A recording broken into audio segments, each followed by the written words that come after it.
America এই মুহূর্তে জ্বলছে, আর আগুনটা এমন জায়গায় ছড়িয়েছে যেখান থেকে খবরটা শুধু একটা প্রাকৃতিক দুর্যোগের খবর হয়ে থাকছে না।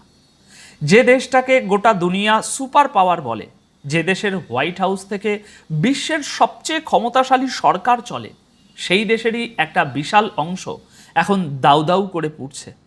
হাজার হাজার মানুষ ঘর ছেড়ে পালাচ্ছেন, বিদ্যুৎ নেই, হাইওয়ে বন্ধ, উড়োজাহাজের রুট বদলে যাচ্ছে। আর সবচেয়ে যে দৃশ্যটা মানুষকে নাড়িয়ে দিয়েছে সেটা হলো গাড়ির ভিতর থেকে কান্না জড়ানো গলায় কয়েকজন আমেরিকান তরুণীর বলা কথা। তারা বলছেন এটা সাধারণ কোনো দাবানল নয়, এটা নাকি তাদের ধর্মগ্রন্থে বলা সেই শাস্তি, কেয়ামতের দিনের নিশানা। আজকের গোটা ভিডিওতে আমরা শুধু এই একটা বিষয় নিয়েই কথা বলবো। ঠিক কী ঘটেছে আমেরিকায়, কতটা ভয়াবহ পরিস্থিতি, কে কি বলছেন, আর সামনে এই আগুন কোন দিকে যেতে পারে। তাহলে চলুন শুরু করা যাক। প্রথমেই একটা বিষয় একটু পরিষ্কার করে নিই যাতে বিভ্রান্তি না হয়। আগুনটা এখনও ওয়াশিংটন শহরের ভিতরে ঢোকেনি, অর্থাৎ যেখানে হোয়াইট হাউস, যেখান থেকে ডোনাল্ড ট্রাম্প প্রশাসন চলে, সেই শহরের ভিতরে আগুন এখনও পৌঁছায়নি। কিন্তু ওয়াশিংটন স্টেট এবং তার আশপাশের গোটা অঞ্চলে এই আগুন এমন তাণ্ডব চালিয়েছে যে হাজার হাজার মানুষ বাড়ি ছেড়ে পালাতে বাধ্য হয়েছেন। বলা হচ্ছে ওয়াশিংটন অঞ্চলে এই মাপের আগুন লেগেছে প্রায় 137 বছর পর। যতদূর পড়া গেছে এর আগে এমন আগুন লেগেছিল 1889 সালে, অর্থাৎ প্রায় 150 বছরে যা ঘটেনি সেটাই এখন ঘটছে। আচ্ছা, এবার আসা যাক সংখ্যায়। আজ 3রা আগস্ট 2026-এ সামনে আসা প্রতিবেদনগুলো অনুযায়ী ওয়াশিংটন স্টেটে 2.5 লাখ একরেরও বেশি এলাকা আগুনের কবলে চলে এসেছে। 1 ডজনেরও বেশি জায়গায় জঙ্গলে আগুন জ্বলছে, আর তার অনেকগুলোই এখনও নিয়ন্ত্রণের বাইরে। এখানে মনে রাখবেন, এটা এক জায়গার আগুন নয়, একসঙ্গে বহু জঙ্গলে আগুন জ্বলছে। প্রতিবেদন বলছে প্রায় 4000 দমকল কর্মী এবং জরুরি উদ্ধারকারী দল এই আগুন নিয়ন্ত্রণের চেষ্টা করছেন, কিন্তু জোরালো হাওয়া আর গরম আবহাওয়ার কারণে পরিস্থিতি ক্রমশ কঠিন হয়ে যাচ্ছে। আগুন নেভানোর কাজে বিমানও ব্যবহার করা হচ্ছে, কিন্তু অন্যদিকে ধোঁয়া আর আগুনের কারণে যাত্রীবাহী বহু ফ্লাইট বাতিল করতে হয়েছে, কিছু ফ্লাইটের রুট বদলাতে হয়েছে। পরিস্থিতি কতটা গুরুতর সেটা বোঝা যায় প্রশাসনের পদক্ষেপ দেখে।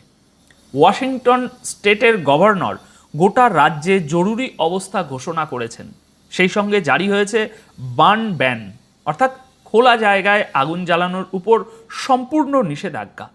ন্যাশনাল গার্ডকেও বড় আকারে এই আগুন নেভানোর কাজে মোতায়েন করা হয়েছে। আর ন্যাশনাল গার্ডের মেজর জেনারেল জেন্ট ওয়ালেস যে কথাটা বলেছেন সেটা শুনলে গায়ে কাঁটা দেয়। তিনি বলেছেন, সকালে যখন সূর্য উঠবে তখন বাইরের দৃশ্য দেখে মানুষ স্তম্ভিত হয়ে যাবেন। এই একটা বাক্যের পিছনে কতটা ধ্বংস লুকিয়ে আছে একবার ভাবুন। কারণ তার মানে হলো অনেক এলাকায় ক্ষতির আসল মাপটাই এখনো সামনে আসেনি। আচ্ছা, এবার আসি সবচেয়ে ক্ষতিগ্রস্ত জায়গাটার কথায়। স্পোকেন শহরের আশেপাশে লেগেছে যে আগুন, যাকে ওয়ার্ল্ড ট্রেস ফায়ার বলা হচ্ছে, সেটি প্রায় 3000 একর এলাকায় ছড়িয়ে পড়েছে। আর সরাসরি বিপদের মুখে রয়েছে 4000-এরও বেশি বাড়ি ও স্থাপনা। অবস্থা এতটাই খারাপ যে শহরের বেশ কয়েকটি বড় সরকারি ও গুরুত্বপূর্ণ প্রতিষ্ঠান খালি করে দেয়া হয়েছে। এর মধ্যে রয়েছে সেনাদের চিকিৎসার হাসপাতাল, রয়েছে আপনার জল পরিশোধনের কেন্দ্র, আর রয়েছে একটা ওয়েস্ট টু এনার্জি প্লান্ট, অর্থাৎ বজ্র থেকে বিদ্যুৎ তৈরির কারখানা। একটা শহরের হাসপাতাল আর জল বিদ্যুতের পরিকাঠামো যখন খালি করে দিতে হয়, তখন বুঝতে হবে বিপদ কতটা কাছে চলে এসেছে। এখন প্রশ্ন হচ্ছে, ওখানে তাহলে সাধারণ মানুষের অবস্থা কী? প্রতিবেদন অনুযায়ী এখনও পর্যন্ত কয়েকশো বাড়ি খালি করানো হয়েছে, কিন্তু স্থানীয় প্রশাসন বলছে এই সংখ্যাটা খুব দ্রুত বেড়ে 1000-এ পৌঁছে যেতে পারে। স্পোকেন শহরের মেয়র লিসা ব্রাউন বলেছেন, বাড়ি খালি করানোর পরিধি ক্রমাগত বাড়ছে, কারণ আগুন এগোচ্ছে বড় বড় আবাসিক এলাকার দিকে। কিছু কিছু এলাকায় সর্বোচ্চ স্তরের অর্থাৎ লেভেল 3 ইভ্যাকুয়েশন অর্ডার জারি হয়েছে। সহজ ভাষায় বললে এর মানে হলো এখনই বেরিয়ে যান, আর ভাবনা চিন্তা করার সময় নেই। কিন্তু সমস্যা হলো বহু হাইওয়ে বন্ধ হয়ে গেছে, ফলে নিরাপদ জায়গায় পৌঁছানোটাও কঠিন হয়ে দাঁড়িয়েছে এখন বেশ। ওয়াশিংটন স্টেট এমার্জেন্সি ম্যানেজমেন্ট ডিভিশনের তথ্য অনুযায়ী প্রায় 60,000 মানুষ এখন ব্ল্যাকআউটের মধ্যে রয়েছেন। আগুনের কারণে বহু এলাকায় বিদ্যুৎ সরবরাহ পুরোপুরি ভেঙে পড়েছে। ওয়াশিংটন স্টেটের গভর্নর বব ফার্গুসন বলেছেন, গোটা রাজ্য এই মুহূর্তে অত্যন্ত সংকটজনক পরিস্থিতির মধ্যে দিয়ে যাচ্ছে। জোরালো হাওয়া আর অস্বাভাবিক গরম আবহাওয়া উদ্ধার কাজে যুক্ত দলগুলোর কাজ আরও কঠিন করে তুলছে। এবার একটা সংখ্যা বলি, যেটা গোটা ছবিটা বদলে দেয়। প্রতিবেদন বলছে এই বছরের গ্রীষ্মে এখনো পর্যন্ত শুধু ওয়াশিংটন স্টেটেই প্রায় 4.5 লাখ একর এলাকা পুড়ে গেছে। লক্ষ্য করুন, 2.5 লাখ একরের যে হিসাব আগে বললাম, সেটা এই মুহূর্তে চলমান আগুনের কবলে থাকা এলাকা। আর এই 4.5 লাখ একর হলো গোটা গ্রীষ্মে পুড়ে যাওয়া মোট এলাকা। রাজ্যের কর্মকর্তারা নিজেরাই বলেছেন এটা স্বাভাবিক নয়, এটা অত্যন্ত বিপজ্জনক। আর স্পোকেনের এই আগুন রাজ্যের সবচেয়ে বড় 5টি আগুনের মধ্যে একটি। পরিস্থিতি সামলাতে ন্যাশনাল গার্ডের পাশাপাশি আমেরিকার 1 ডজনেরও বেশি অন্য রাজ্য থেকে দমকল কর্মীদের দল ডেকে আনা হয়েছে। সুতরাং ভাবুন, একটা রাজ্যের আগুন নেভাতে যখন 1 ডজন রাজ্যের সাহায্য লাগে, তখন সেটা আর স্থানীয় দুর্যোগ থাকে না।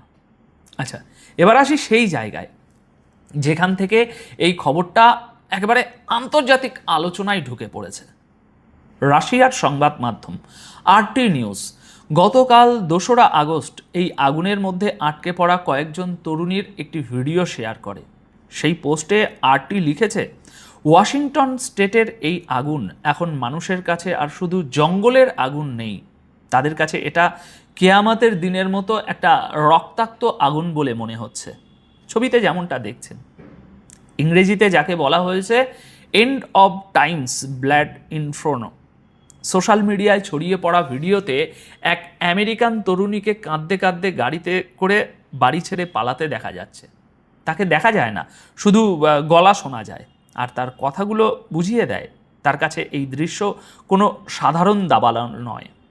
এখানে একটা কথা একটু পরিষ্কার করে বলে দেওয়া দরকার, এটা কোনো বৈজ্ঞানিক বা প্রশাসনিক বক্তব্য নয়, এটা আগুনের মুখে পড়া সাধারণ মানুষের আতঙ্কের প্রতিক্রিয়া। ভয়ের মুহূর্তে মানুষ নিজের বিশ্বাস আর নিজের ভাষা দিয়েই পরিস্থিতিকে ব্যাখ্যা করেন, কিন্তু এই প্রতিক্রিয়াটাই বলে দেয় মাটিতে দাঁড়িয়ে থাকা মানুষের কাছে দৃশ্যটা ঠিক কতটা ভয়ঙ্কর। ভিডিওগুলোতে কি দেখা যাচ্ছে? রাস্তায় গাড়ির লম্বা লাইন, পরিবার, বাচ্চা, বয়স্ক বাবা মাকে নিয়ে মানুষ নিরাপদ জায়গার দিকে ছুটছেন, হুড়োহুড়ি করছেন। একটা ভিডিওতে গাড়িতে বসা এক ব্যক্তিকে বলতে শোনা যাচ্ছে, আগুন চারিদিক থেকে আসছে, আমরা কোথায় যাব বুঝতে পারছি না। আরেকটি ভিডিওতে একদিকে শুধু ধোঁয়া আর ধোঁয়া, অন্যদিকে বাড়িগুলোতে শুধু আগুন আর আগুন। রাশিয়ার সংবাদ মাধ্যমের শেয়ার করা আরেকটি ভিডিও বক্তব্য অনুযায়ী স্পোকেনে বিশাল আগুনে কয়েক ডজন বাড়ি ধ্বংস হয়ে গেছে। আর প্রতিবেদন বলছে বহু মানুষ নিজেদের পোষ্যদের ফেলে যেতে বাধ্য হয়েছেন, কারণ আগুন এত দ্রুত ছড়াচ্ছিল যে থামার সময়টুকু পাওয়া যায়নি। আমেরিকার সাধারণ মানুষ পোষ্যদের নিজেদের পরিবারের সদস্যদের মতোই ভালোবাসেন তারা, সুতরাং যখন তারা পোষ্য ফেলে এভাবে পালান, তখন বুঝতে হবে হাতে কয়েক মিনিটও ছিল না। এখন সবচেয়ে গুরুত্বপূর্ণ জায়গায় এবার আসি। এই মুহূর্তে দুনিয়ার সবচেয়ে শক্তিশালী রাষ্ট্র শুধু রাজনৈতিক বা সামরিক সমস্যার সঙ্গে লড়ছে না, সে লড়ছে প্রকৃতির এই ভয়ঙ্কর আগুনের সঙ্গেও। আর প্রকৃতির সামনে সামরিক শক্তির হিসেব কাজে লাগে না। 4,000 দমকল কর্মী, ন্যাশনাল গার্ড, 1 ডজন রাজ্যের সাহায্য, আকাশ থেকে জল ফেলা বিমান, সব থাকা সত্ত্বেও আগুন এখনও নিয়ন্ত্রণে আসেনি। এখানে যে মানুষগুলো সবচেয়ে বেশি ক্ষতিগ্রস্ত, তারা কোনো নীতি নির্ধারক নন, তারা সাধারণ মানুষ যারা পাই পাই জমিয়ে একটা বাড়ি বানিয়েছিলেন। তারা জানেন না ফিরে গিয়ে নিজের বাড়িটা পাবেন নাকি শুধু ছাই আর ধ্বংসস্তূপ পাবেন।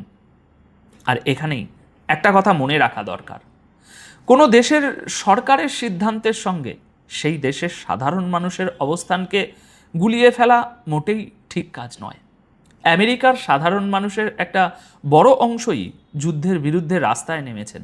গাজার যুদ্ধের বিরুদ্ধে সবচেয়ে জোরালো আওয়াজ উঠেছে এই আমেরিকার ভিতর থেকেই।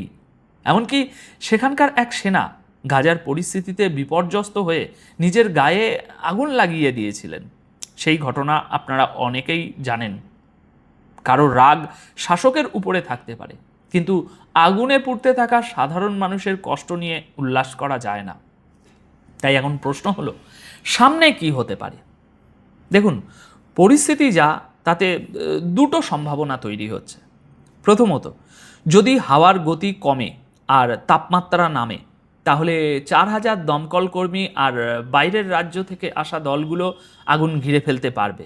ক্ষতি বাড়বে কিন্তু নিয়ন্ত্রণে আসবে। দ্বিতীয়ত, যদি আগুন এই একই গতিতে ছড়াতে থাকে, তাহলে ধ্বংসের পরিধি আরও অনেক বড় হতে পারে। খালি করানো বাড়ির সংখ্যা কয়েকশো থেকে হাজারে পৌঁছে যেতে পারে। বিদ্যুৎ বিচ্ছিন্ন মানুষের সংখ্যা 60,000 ছাড়িয়ে যেতে পারে। দেখুন, আগুন আর হাওয়া দুটোই অনিশ্চিত জিনিস। কখন কোন দিক থেকে আসবে, মোড় নেবে, এগুলো আগে থেকে নিশ্চিত করে কিছুই বলা যায় না। তবে সবচেয়ে গুরুত্বপূর্ণ কথাটা এখনও বাকি। ন্যাশনাল গার্ডের মেজর জেনারেলের বক্তব্য অনুযায়ী ক্ষতির আসল ছবিটাই এখনও সামনে আসেনি।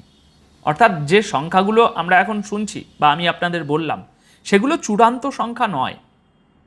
এখন সব মিলিয়ে ছবিটা কিছুটা এই রকম যে ওয়াশিংটন স্টেটে প্রায় 137 বছরের মধ্যে সবচেয়ে ভয়াবহ আগুন জ্বলছে আজ।